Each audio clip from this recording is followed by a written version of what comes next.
भाखड़ा नहरी क्षेत्र के किसान अपनी पानी की मांग को लेकर कलेक्ट्रेट हनुमानगढ़ पर धरना लगाए बैठे हैं। उनकी मांग यही है कि 850 क्यूसेक के स्थान पर 1250 क्यूसेक पानी लगातार दिया जाए ताकि हमारी फसलें पक सकें। इसी बीच वार्ताओं का दौर भी चला, लेकिन कोई बात अभी तक बनी नहीं है। संग्रिय विधानसभा के विधायक अभिमन्यु पूनिया भी किसानों की मांगों का समर्थन कर चुके हैं और कलेक्ट्रेट के अंदर आकर उन्होंने वार्ता भी की है, लेकिन वार्ता से अभी तक कोई हल नहीं निकला है। सिंचाई विभाग का तर्क है कि डैम के अंदर जो पानी की स्थिति है उसके अनुसार 850 क्यूसेक ही वर्तमान में किसानों को सिंचाई पानी दिया जा सकता है। बीएमबी की बैठक के अंदर भी यही तय हुआ है। वहीं दूसरी ओर सिंचाई विभाग के तर्क के अनुसार किसानों की जो मांग है उसको पूरा करना अभी संभव सा प्रतीत नहीं होता है। संघर्ष पर ऊपर डिपेंड करता है कि किसानों का संघर्ष कितना आगे बढ़ता है और सिंचाई विभाग के अधिकारियों और प्रशासनिक अधिकारियों को वे अपने तरीके से किस प्रकार समझाइश का दौर चलाते हुए प्रभाव डालते हुए अपनी मांग को मनवाने के लिए आगे बढ़ते हैं।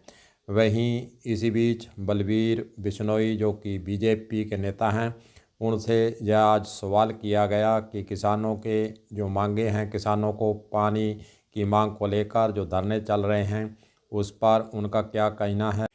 चलिए सुनते हैं उनका इस मुद्दे पर क्या था जवाब।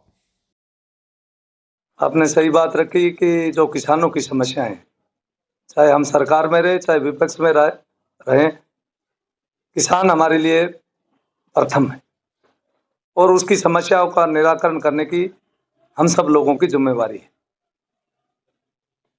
चाहे हम पिछले कार्यकाल में चाहे विपक्ष में रहे तो भी हमने किसान की पीड़ा थी उसको दूर करने का प्रयास, चाहे हमने आंदोलन के माध्यम से चाहे सरकार से आग्रह करके, लेकिन हमने प्रयास जरूर किए।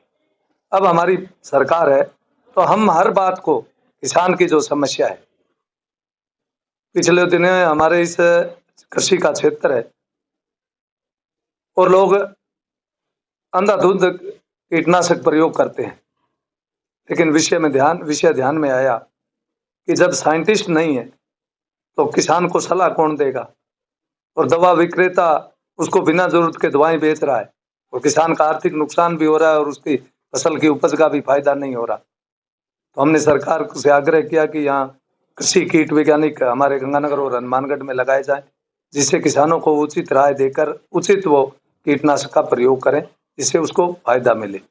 हर बात को ध्यान में रखकर किसान के हित के ध्यान में, चाहे आज इसमें डीएपी की सब्सिडी की बात थी, तो डीएपी सब्सिडी किसान भारत केंद्र सरकार ने, और आपके माध्यम से मैं आदरणीय प्रधानमंत्री जी का आभार प्रकट करता हूं, कृषि मंत्री जी का भी, कि उन्होंने उसमें तुरंत सब्सिडी जारी करके किसान को लाभ पहुंचाने का काम किया है। हर बात में, चाहे हमारी सरकार आ, चाहे सोलर के मामले में किसान को सोलर देने की बात कर रही है, चाहे कृषि उपकरण है, चाहे पौंड है, हर बात में हमारा किसान सशक्त कैसे बने, हमारा देश मजबूत तभी होगा जब किसान सशक्त होगा।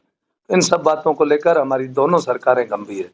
अब विषय आपने भाखड़ा के पानी का रखा, तो आज जो पानी की स्थिति, डैम की स्थिति है, वो किसान के अनुकूल नहीं है, क्योंकि डैम का स्तर अब की बार भाखड़ा और पोंग डैम दोनों में बरसात कम होने के कारण दोनों डैम का लेवल काफी नीचा रहा और नीचा रहने की वजह से पानी हमें कम मिल रहा है।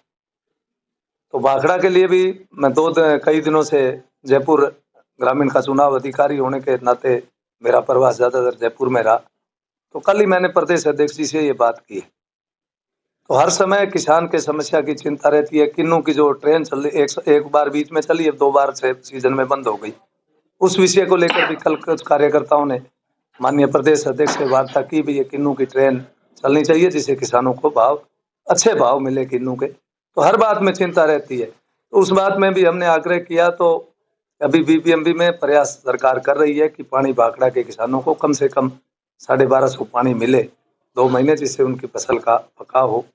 और निश्चित तौर पर मैं तो भगवान पर भरोसा कहता हूं कि अब की बार कोई इस पानी की जो उपलब्धता है उसके आधार पर किसान की फसल पर संकट के बादल मंडराए थे, लेकिन ये बरसात भी हुई है और पानी भी किसान को पूरा मिलेगा, ऐसी मुझे उम्मीद है।